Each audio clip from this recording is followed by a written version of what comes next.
नमस्कार, आप सभी का स्वागत है हमारे YouTube channel BHU study capital पे। मैं सुषमा चौबे आप सभी को BHU MA political science entrance examination के लिए गाइड करूँगी। सबसे पहले देखते हैं एग्जामिनेशन इन्फॉर्मेशन। तो आपको लोगों का जो पेपर होगा वो कंप्यूटर बेस्ड तरीके से होगा। नंबर ऑफ़ क्वेश्चंस 120 होंगे, जिसमें कि ओवरऑल मार्क्स जो होंगे वो 360 होंगे। करेक्ट आंसर पे आप लोग को 3 मार्क्स मिलेंगे। उसी के साथ इनकरेक्ट आंसर पे आप लोग को नेगेटिव मार्किंग होगी और आपका 1 नंबर जो है वो कट जाएगा। अगर आप कैंपस में एडमिशन चाहते हैं, मेन कैंपस में आप पढ़ना चाहते हैं, तो इसके लिए बेहतर होगा कि आप सेफ़ प्ले खेलें, जिसमें कि आप 70 क्वेश्चन पूरी तरह से लगाएं जो कि एकदम सही हो। 70 क्वेश्चन आप लोग के अगर लग जाएंगे तो ये कंफर्म हो जाएगा कि आपका मेन कैंपस में एडमिशन होगा विथ हॉस्टल के साथ। और इसी के साथ इसमें होता क्या है कि जब 200 के आगे आपके नंबर्स आते हैं तो आप लोगों का क्या कहते हैं, एक तरह से कंफर्म हो जाता है, क्योंकि मोस्टली जो कट ऑफ जाता है वो उतने जो 200 के ऊपर के बच्चे रहते हैं, जिनके 200 से ऊपर के मार्क्स आते हैं, उन लोगों का एडमिशन एक तरह से पक्का हो जाता है। तो 3 सिंपल स्टेप्स हैं इस एग्ज़ामिनेशन को क्रैक करने के लिए, जो कि मैंने बनाए हैं आप सभी के लिए। 3 सबसे इम्पॉर्टेंट स्टेप्स में फ़र्स्ट है आप लोग का सिलेबस। बीएचयू का जो पॉलिटिकल साइंस का सिलेबस है वो आप लोगों को पता होना चाहिए। इवन उसमें कौन कौन से टॉपिक्स हैं, क्या क्या आप लोग को पढ़ना है, कौन सा इम्पॉर्टेंट है, तो वो सब चीज़ें आप लोग को उन सब की जानकारी होनी चाहिए। अब हम लोग को पता चल गया कि टॉपिक्स क्या होंगे सिलेबस के थ्रू, तो इसमें अब हम लोग स्टडी मटेरियल पे ध्यान देंगे। तो स्टडी मटेरियल में कौन कौन सी बुक्स आपको प्रेफर करने हैं, कहाँ कहाँ से नोट्स आप लोगों को लेने हैं, और ऐसा कौन सी ट्रिक अपनानी है जिसके थ्रू आप स्टडी मटेरियल को बहुत जल्दी पढ़ लें और उसको फिनिश कर सकें। अपना सारे जितने भी सिलेबस में टॉपिक्स दिए हैं उन सभी को आप लोग फिनिश कर सकें। और लास्ट पे है लास्ट 5 ईयर्स के क्वेश्चन पेपर। लास्ट 5 ईयर के क्वेश्चन पेपर इसलिए क्योंकि जो आपने टॉपिक्स देखे, आपने स्टडी मटेरियल से पढ़ा, अपना प्रिपरेशन किया, अब उसका एक तरह से देखते हैं क्या टेस्ट क्या होता है। अब हम लोग टेस्ट लेंगे तो पता चलेगा कि आपने कितना प्रिपेयर किया, तो एक तरह से अंडरस्टैंडिंग आपकी हो जाएगी कि हाँ भाई यहाँ पे हमारी कमी हो रही है इस चीज़ को लेके, तो चलिए उसको रिवाइज़ कर लेते हैं। तो यहाँ पे हम देखते हैं बीएचयू बीएस सिलेबस, जो कि फ़र्स्ट है प्रिंसिपल ऑफ पॉलिटिकल साइंस, यानी राजनीति विज्ञान के सिद्धांत, जिनके लिए एक बुक है ओपी गावा की पॉलिटिकल थ्योरी, उसको आप प्रेफर कर सकते हैं। बहुत अच्छी बुक है और हर जगह चाहे डीयू हो, जेएनयू हो, बीएचयू हो, हर जगह ये बुक्स प्रेफर की जाती हैं। उसके बाद है पॉलिटिकल थॉट का पेपर, जिसमें कि इंडियन और वेस्टर्न दोनों थिंकर्स आप लोगों के पूछे जाते हैं, जिसमें कि वेस्टर्न में आपका प्लेटो से लेके मार्क्स तक का पूरा आप लोगों से पूछा जाएगा। उसके बाद इंडियन में कौटिल्य से लेके महात्मा गांधी, जयप्रकाश नारायण, इन सभी थिंकर्स से आपके सवाल आते हैं। इसके लिए भी आप ओपी गावा की बुक जो है पॉलिटिकल थॉट को लेके, जो कि इंडियन और वेस्टर्न की अलग अलग आती है, वो आप ले सकते हैं। बहुत अच्छी बुक है और उसमें थ्रू डायग्राम्स एंड बहुत अच्छे से समझाया गया है गौबा साहब ने। नेक्स्ट है इंडियन पॉलिटिकल सिस्टम। इसमें आपको मेन जो फोकस है वो नेशनल मूवमेंट और जो कॉन्स्टिट्यूशन ऑफ इंडिया है उस पे करना है। तो इसके लिए आप एम लक्ष्मीकांत की जो बुक है उसको प्रेफर कर सकते हैं, जो कि बहुत डिटेल के साथ साथ और शॉर्टली आप लोग उस बुक को पढ़ सकते हैं। उसके लास्ट में जो बुक है एम लक्ष्मीकांत की इंडियन पॉलिटी, उसमें और कुछ ऑब्जेक्टिव के क्वेश्चंस दिए हैं, उसको लगा के आप अपनी प्रिपरेशन को भी चेक कर सकते हैं। इसके बाद है पब्लिक एडमिनिस्ट्रेशन। तो पब्लिक एडमिनिस्ट्रेशन के लिए एक विद्युत चक्रवर्ती नहीं, एम लक्ष्मीकांत की ही एक बुक आती है पब्लिक एडमिनिस्ट्रेशन के लिए, उसको आप प्रेफर कर सकते हैं। वो बुक भी अच्छी है और आपको पूरे टॉपिक्स नहीं पढ़ने, इन किसी भी जो बुक्स हैं उसमें कुछ ज़्यादा ही थिंकर्स या फिर कुछ ज़्यादा ही टॉपिक्स दिए होंगे। आपको बस उतना टॉपिक्स पढ़ना है जो कि BHU के सिलेबस में आ रहा है, बस उन्हीं टॉपिक्स को आप लोग को अपने ध्यान में लेके चलना है। नेक्स्ट है पेपर है आपका comparative politics institution and analysis, जिसमें कि आपको UK, USA, China and Switzerland का जो है कॉन्स्टिट्यूशन पढ़ना है, उनका कंपैरेटिव जो एनालिसिस सभी थिंकर्स ने दिया है उनको पढ़ना है। और इसके लिए जो सबसे अच्छी बुक है वो विद्युत चक्रवर्ती की एक बुक आती है, उसको आप ले सकते हैं। हिंदी मीडियम के बच्चों के लिए CB गेना की एक बुक आती है, उसको आप लोग पढ़ सकते हैं।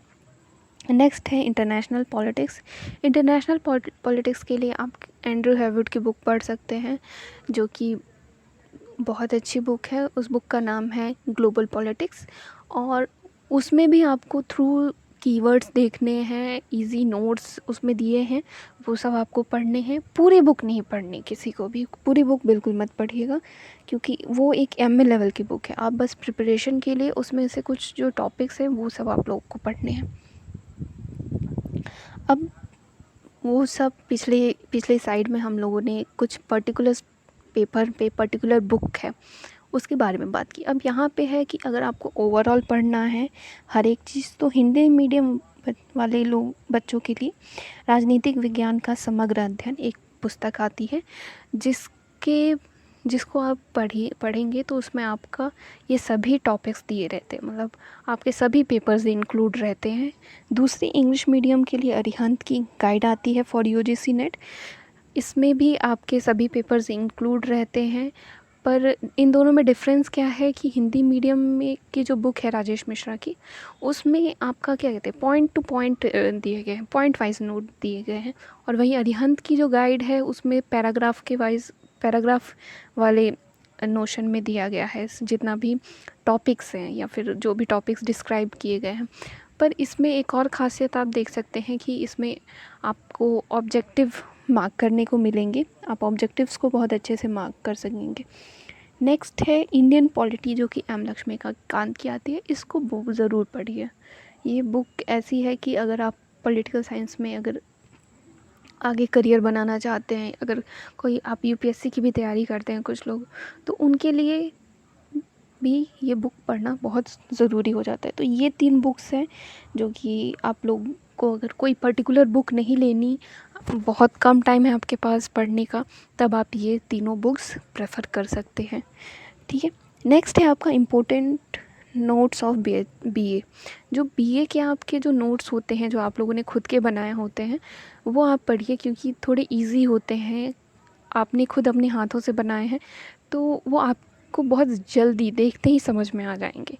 तो उन नोट्स को देखिए, जो शॉर्ट नोट्स आपने लोगों ने बनाए हुए होते। नेक्स्ट है आपका NCERT की बुक्स। NCERT की बुक्स जो है वो 11th और 12th क्लास की NCERT की जो बुक्स है वो बहुत इजी वे में आपको हर एक टॉपिक को समझने में क्या कहते हैं एक तरह से हेल्प करती हैं। आप देखेंगे UPSC के भी जो स्टूडेंट्स रहते हैं वो सबसे पहले NCERT को ही प्रेफर करते हैं। तो अगर आप PG के लिए, पॉलिटिकल साइंस के लिए अगर आप NCERT की बुक्स पढ़ते हैं तो आपका जो बेसिक है वो बहुत जल्दी ही क्लियर हो जाएगा। लास्ट 5 ईयर क्वेश्चन पेपर सबसे इम्पॉर्टेंट आपके लिए अगर तो सबसे पहले आप जो 5 ईयर के क्वेश्चन पेपर्स हैं उसको सॉल्व कीजिए, क्योंकि इससे होगा क्या कि आपको जो एग्ज़ाम फियर है वो रिड्यूस हो जाएगा। एक तरह से एक जो डर होता है नया पेपर देखने का, क्योंकि BHU का अलग है पैटर्न, JNU का अलग पैटर्न है, DU का अलग पैटर्न है, तो उसी की तरह जो पॉलिटिकल साइंस का जो पेपर आएगा उसको लेके जो डर है आपके अंदर वो एक तरह से क्या कहते हैं चेंज हो जाएगा। उसी के साथ नेक्स्ट जो है आप उसका एनालिसिस कर सकते हैं, कहाँ कहाँ से क्वेश्चंस आ रहे हैं। एनालिसिस का मतलब ये होता है कि किस किस फील्ड से आ रहे हैं, किस फील्ड से ज़्यादा क्वेश्चन आ रहे हैं, किस फील्ड से कम क्वेश्चन आ रहे हैं। जैसे पब्लिक एडमिनिस्ट्रेशन से पहले 25 क्वेश्चंस आए थे और इंटरनेशनल रिलेशन से 25 क्वेश्चन आए थे, मतलब सबसे ज़्यादा इन्हीं 2 टॉपिक्स से बहुत ज़्यादा क्वेश्चन आए थे। तो ये बहुत ज़रूरी है। उसके साथ आपको उस जो मोड है हम लोगों का, उस मोड से आप फैमिलियर हो जाएंगे, किस तरह का क्राइटेरिया, जिसके क्राइटेरिया से हम लोग का BHU का जो पेपर है पेपर पैटर्न उसको आप लोग समझ पाएंगे अच्छे से। नेक्स्ट है जो रिपीटेटिव ऑफ क्वेश्चन है, जो कहते हैं क्वेश्चन का जो रिपीटेशन होता है, बार बार जो क्वेश्चंस आते हैं, उन सभी क्वेश्चंस को देख के आप होगा क्या कि वो सब क्वेश्चन आपके दिमाग में एक तरह से फिट हो जाएंगे। तो जब आप पेपर देखेंगे तो बहुत आसानी से आप उन सभी को एक तरह से मार्क कर सकते हैं। और अदर इम्पॉर्टेंट सजेशंस मैं आप लोगों को देना चाहूँगी जो कि बहुत ज़रूरी है। सबसे पहले आप फोकस कीजिए 1 ईयर के पूरे करंट अफेयर पे। एक साल में क्या क्या चेंजेस आए हैं, क्या क्या नई पॉलिसीज़ बनी हैं, कौन से सबमिट्स हुए हैं, इन सभी पे आप फोकस कीजिए। और उनमें और क्या आपको फोकस करना है करंट अफेयर में, कहाँ कहाँ पे कौन कौन से अभी इम्पोर्टेंट लॉज बने हैं, कहाँ पे कौन से नए पोस्ट पे कौन कौन अपॉइंट हुआ है गवर्नमेंट में, उन सब चीज़ों पे आप लोग को, जैसे कि किस मिनिस्ट्री में कौन से नए मिनिस्टर आए हैं, अभी हमारे स्पीकर कौन हैं, हमारे फाइनेंस मिनिस्टर कौन हैं, और उसी के साथ चुनाव आयोग में कौन है, अभी हम चीफ जस्टिस कौन है हमारी। तो ये सब जो क्वेश्चन हैं अपॉइंटमेंट्स के, जो कि नए नए नियुक्तियाँ जो होती हैं, उन सभी पे आप लोगों को फोकस करना है करंट अफेयर के अंदर। नेक्स्ट है अमेंडमेंट्स। कुछ अमेंडमेंट्स हैं जो कि बहुत ज़रूरी होते हैं, जैसे 73 अमेंडमेंट है, 74 अमेंडमेंट है, आपका 42 अमेंडमेंट है, उसी के साथ 44 अमेंडमेंट है। ये 4 अमेंडमेंट्स और जो अभी नए अमेंडमेंट्स जो बन रहे हैं, जैसे 377 का जो अमेंडमेंट है, वो एक तरह से क्या कहते हैं पॉलिटी से रिलेटेड है। तो उसके बारे में आप लोगों को एक तरह से क्या कहते हैं पता होना चाहिए, कब बना, किस डेट पे बना, कब लागू हुआ, और तो वो सभी डिटेल्स आप लोगों को पता होनी चाहिए एक तरह से।